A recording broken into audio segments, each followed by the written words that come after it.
요한복음 12장 44절에서 50절 말씀, 신약성경 169면에 있습니다.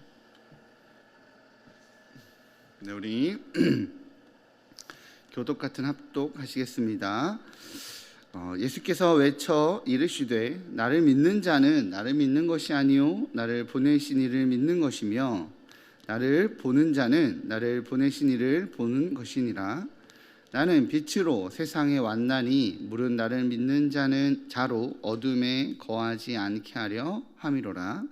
사람이 내 말을 듣고 지키지 아니할지라도 내가 그를 심판하지 아니하노라. 내가 온 것은 세상을 심판하려 함이 아니요 세상을 구원하려 함이로라. 나를 저버리고 내 말을 받지 아니하는 자를 심판할 이가 있으니 곧 내가 한 그 말이 마지막 날에 그를 심판하리라. 내가 내 자의로 말한 것이 아니요 나를 보내신 아버지께서 내가 말할 것과 이룰 것을 친히 명령하여 주셨으니 나는 그의 명령이 영생인 줄 아노라. 그러므로 내가 이르는 것은 내 아버지께서 내게 말씀하신 그대로니라 하시니라. 아멘. 오늘 이 말씀을 하나님께서 우리에게 은혜 주실 줄 믿습니다. 감사합니다. 영화 언노운 걸이라는 영화가 있습니다. 그 영화에서 나오는 주인공인 제니는 의사인데요. 이 의사인 제니가 이제 진료를 하는 그 마지막 밤에 한밤중에 누군가 병원문을 막 두드려요. 그렇게 자기 치료를 원했지만 진료가 끝났고 늦은 밤이라고 해서 문을 끝내 열어주지 않습니다. 그리고 그 다음날 병원문을 두드렸던 그 신원 미상의 소녀가 이제 변사체로 발견되었다라는 소식을 제니가 듣게 돼요. 그래서 이 제니는 그 소식을 듣고 의사여서인지 아니면 그 마음에 뭔가가 두드려서인지 영화 속에서 제니는 소녀의 행적을 따라 나서게 됩니다. 이 영화 어노운 걸 후기에 이런 마지막 부분에 이런 코멘트가 나옵니다. 때론 사람을 움직이는 건 희망이나 꿈이 아니라 죄책감, 트라우마, 부채감이다 라는 말이 나와요.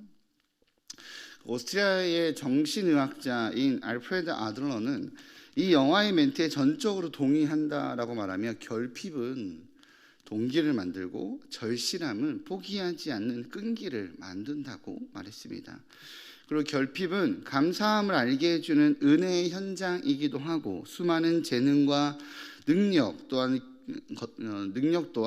우리 결핍에 뿌리를 두고 있다라고 말하곤 했습니다.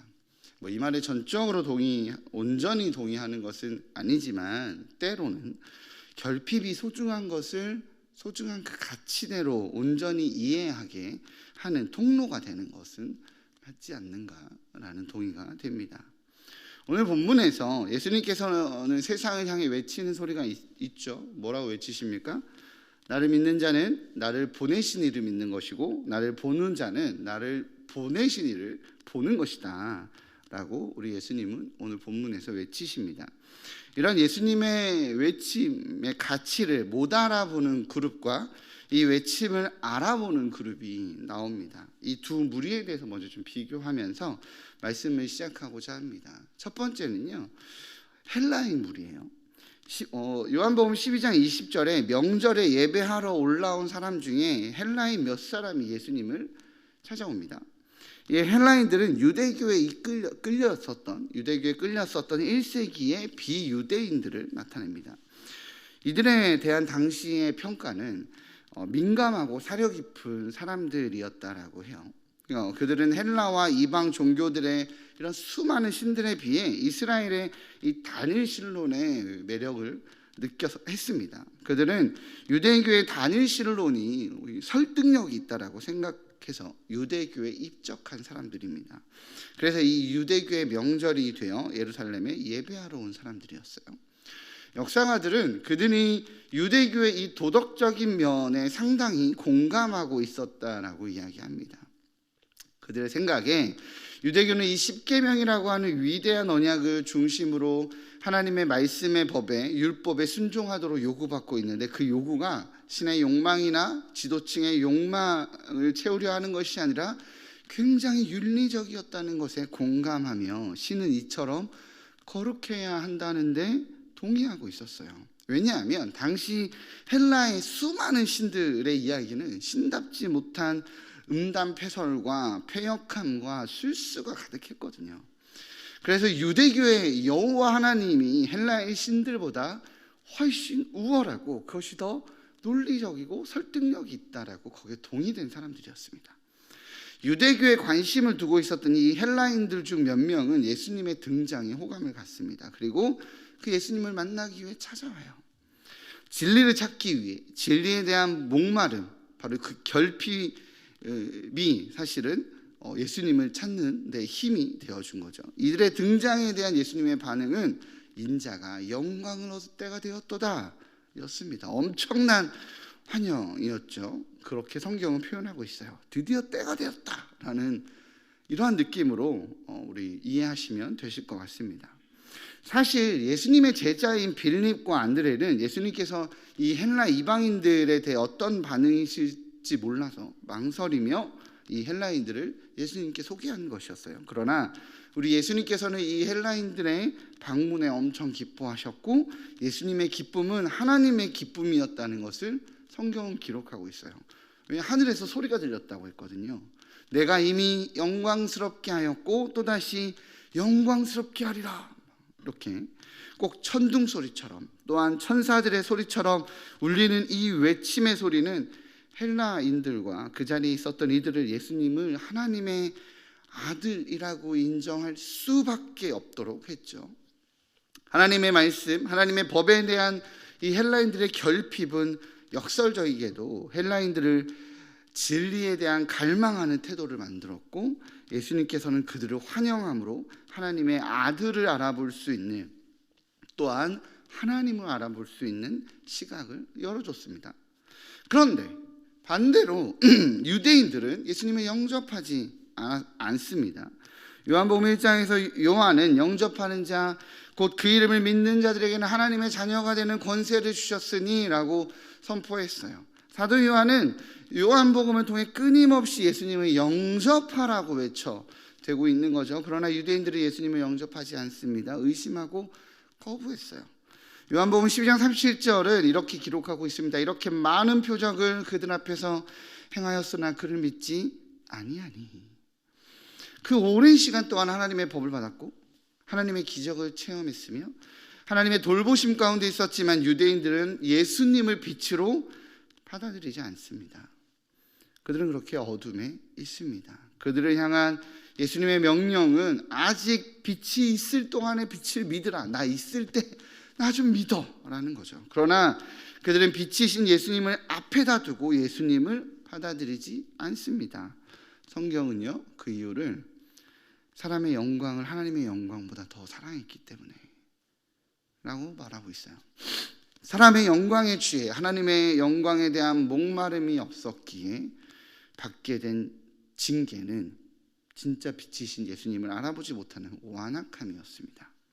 오늘 본문에서 예수님이 유대인들에게 헬라인들에게 빛이신 예수 나를 보라라고 한 이유는 분명합니다.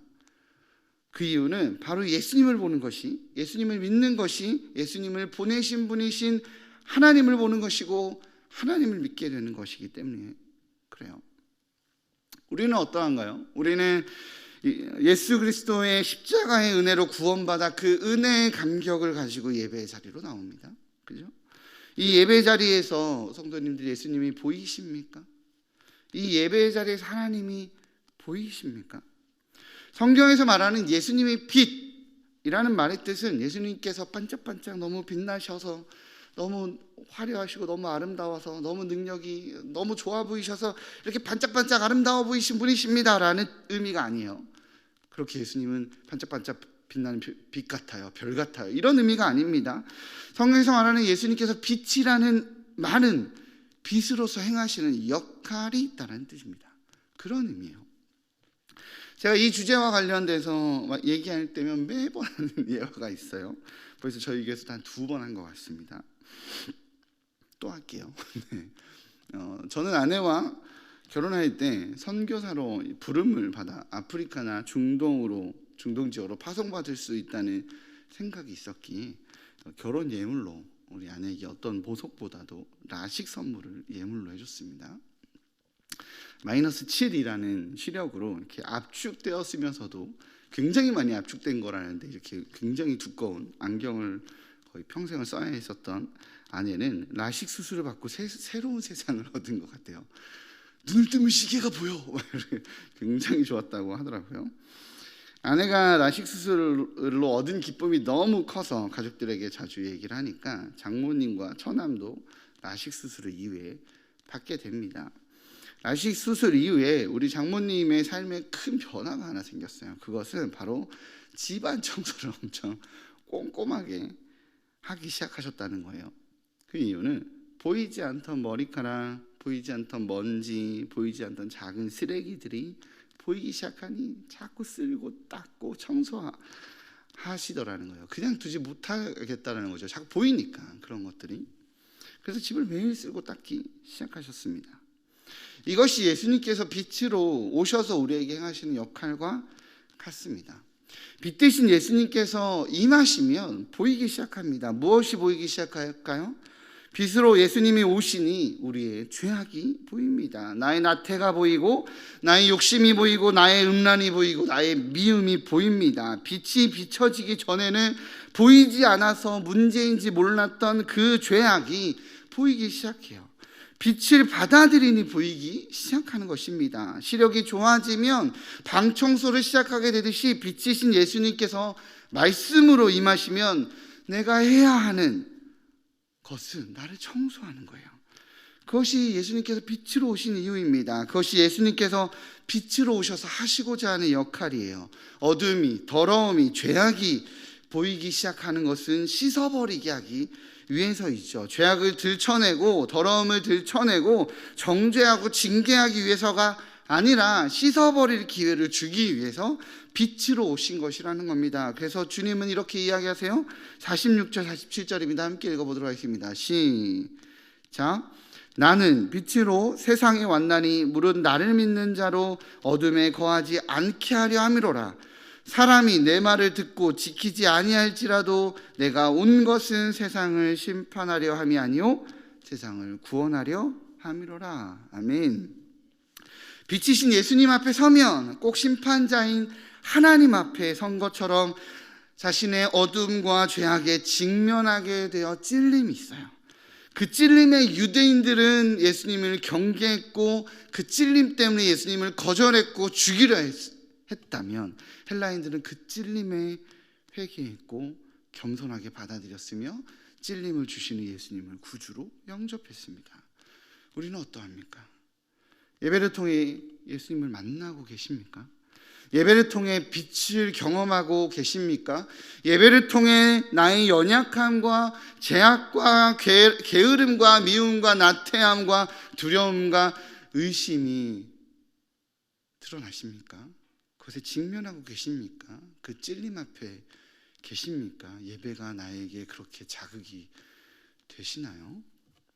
아니면 그저 익숙한 종교 생활을 하고 계시나요? 만약 그 찔림이 있다면, 나 자신을 향한 돌봄이 있다면, 돌아봄이 있다면, 그러면 살아있는 겁니다. 아직 은혜가 있는 거예요. 귀 닫은 유대무리처럼, 거절한 유대무리처럼 있는 것이 아니라는 거죠. 그걸 내가 찔림대로 반드시 해내고 반드시 그것대로 해내는 거 못해서 실패하더라도 그 찔림과 두드림과 울림이 있다면 내 영혼이 살아있는 거죠. 그렇다면, 찔림이 있다면 그 예수님의 두드림에 온전히 반응하시기 바랍니다. 다시 말씀드리지만 실패해도 괜찮습니다. 때로는 온전히 순종해내는 나 자신을 보지 못해도 괜찮아요.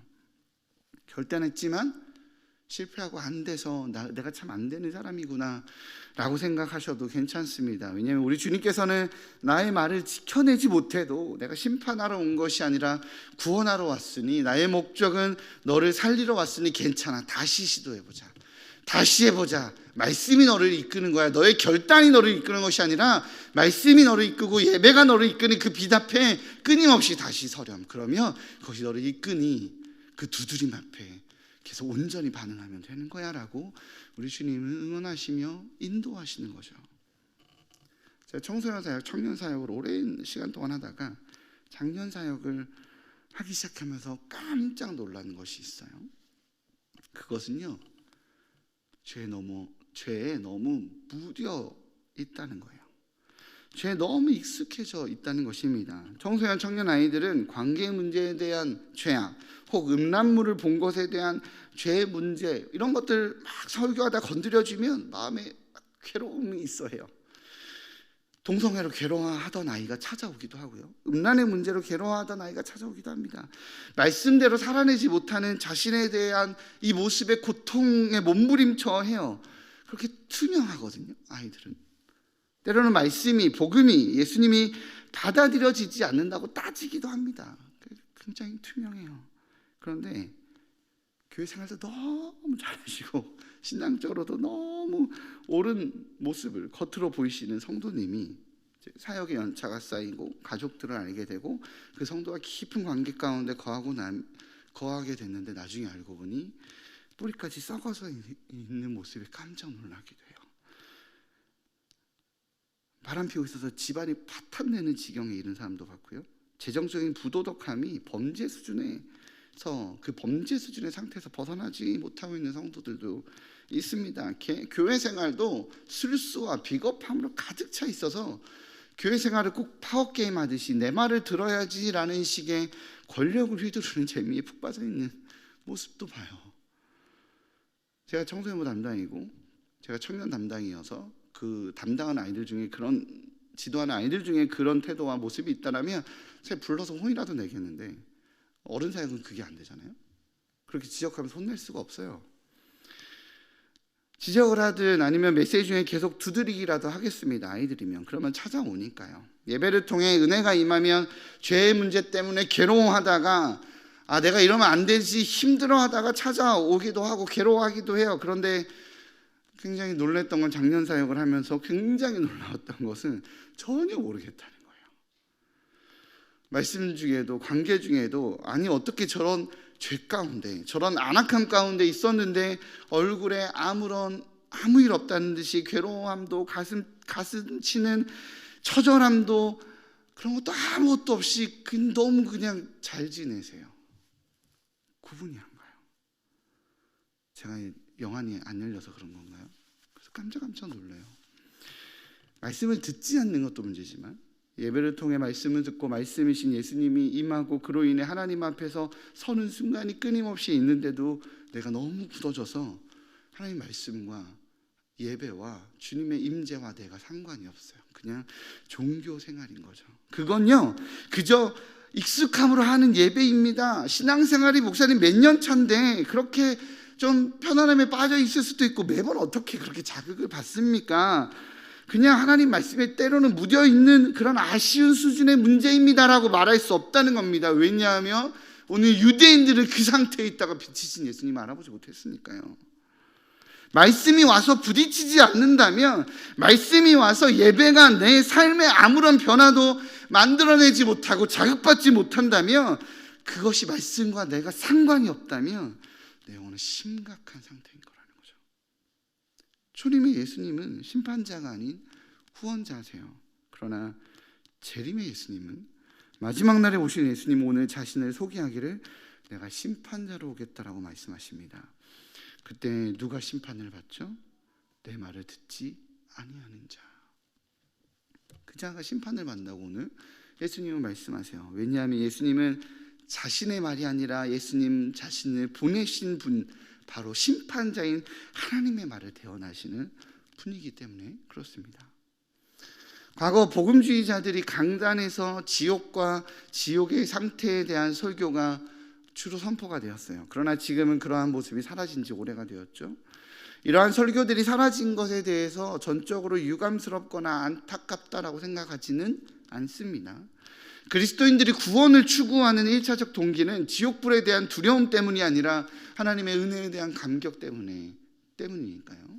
그런 두려움으로 우리 주님을 믿는 것이 하나님이 추구하는 방향은 아니기 때문에 그렇습니다. 또한 지옥불에 대한 두려움 가득한 설교는 자칫 구원받은 사람들로 하여금 나는 안전하다라는 자기 만족에 빠져서 구원받은 삶에 대한 심오한 그 의미들에 대해서 아무런 도전을 받지 않기도 하고, 구원받은 자로서 가져야 할 사명과 소명보다는 자신의 영적 안위를 추구하고자 하는 이 불안함을 해소하고자 하는 바로 그 목적의 메시지가 있기 때문입니다. 그러나 그럼에도 불구하고 우리는 오늘 본문에서 이야기하시는 예수님의 경고의 메시지를 경히 여겨서는 안 될 것입니다. 마지막 날의 심판을 이야기하시는 우리 주님의 경고를 경히 여기면 안 될 것이라는 겁니다. 그러나 잊지 마십시오. 이러한 경고를 행하시는 우리 주님께서는 몽둥이를 이렇게 들고 휘두를 준비를 하며 말 안 듣지? 내가 한 대 다 쳐버릴 거야 라는 이런 협박용으로 이 두려움의 메시지를 던지는 것이 아니라 언덕 위, 온 세상이 자신을 볼 수 있는 그 언덕이 높은 곳에서 이 십자가에서 두 팔을 벌리고 환영하듯 안아줄 준비를 하며 자신의 생명을 들여 구원하고자 하는, 내가 너희를 구원하고자 하는 의미로 바로 이 메시지를 던지는 거야 라고 안아줄 준비를 하며 이 메시지를 던지고 있다는 거죠. 그래서 요한복음 12장에서 19장까지를 왕의 대관식이라고 말합니다. 하나님이신 예수님께서 십자가에서 고난을 받고 버림을 받고 죽임을 당하는 모습이 아니라 죽음의 권세를 깨트리고 온 세상이 볼 수 있는 높은 곳에 우뚝 서서 두 팔을 벌리고 세상을 그 품에 안고 계시는 바로 왕께서 등극하시는 모습을 요한복음은 표현하고 있는 거예요. 그렇게 두 팔 벌리고 나에게 와라. 내가 너희에게 구원을 선물하려 함이로라. 내가 빛으로 그렇게 왔다라고 말씀하시는 거죠. 사랑하는 일산충신의 성도님들, 빛으로 오셔서 우리에게 찔림을 주시어 생명의 길로 인도하시는 주님의 부르심이 느껴지십니까? 그렇다면 외면하지 마시기 바랍니다. 고개를 돌려 부정하지 마시기 바랍니다. 영접하시어 내 삶의 죄악과 직면하시기 바랍니다.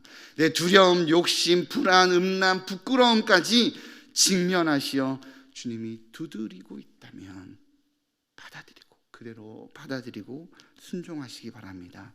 그때 예수님을 통해서 우리를 두드리신 하나님을 보게 될 것입니다. 그때 말씀을 통해서 우리를 두드리신 하늘의 영광을 보게 될 것입니다. 그 말씀이신 예수를 통해 하나님을 만나기에 이 땅에 살지만 하늘의 힘으로 살아가시는, 그렇게 깨어있는 우리 일산충신의 귀한 성도님들 되시기를 주님의 이름으로 축복합니다. 기도하시겠습니다. 사랑의 주님, 하나님의 말씀이 내 삶을 좌지우지하게 하여 주십시오. 내 경험이 내 삶을 좌지우지하게 하고 내 생각과 내 감정과 내 기분과 내 입장이 오늘 하루를 살게 하는 것이 아니라 내 입장이 난처해질 수 있고, 내가 정말 부끄러워서 나 주님 그건 못합니다, 내 경험상 그러면 늘 후회했어요 라고 말하는 내 인생의 경험이 있다 할지라도 오늘 나에게 주신 하나님의 말씀이 나를 두드린다면 그 말씀에 순종하여 빛이신 예수님께서 하늘의 영광으로 나를 이끄는 삶이 되게 허락하여 주시옵소서. 하나님의 말씀이 그렇게 나를 인도하여 주셔서 이 땅에 살지만 하늘의 존재로 살아가게 하여 주시옵소서. 오늘도 주님, 내가 그렇게 살고 싶어서 때로는 실패하고 안 되지만 그렇게 주의 말씀에 붙들려 살고 싶어서 예배 자리에 나왔습니다. 아버지, 주님과 교제하고 기도하고 부르짖을 때 하늘의 문을 열어주셔서 주님께서 붙드시는 삶, 하나님께서 인도하시는 삶, 성령이 충만함으로 살기에 세상이, 입장이, 죄악이 두렵지 아니하고 주의 말씀의 영광만의 그 기쁨만 누리는 온전한 삶 되게 허락하여 주시옵소서. 모든 말씀 예수님의 이름으로 기도합니다.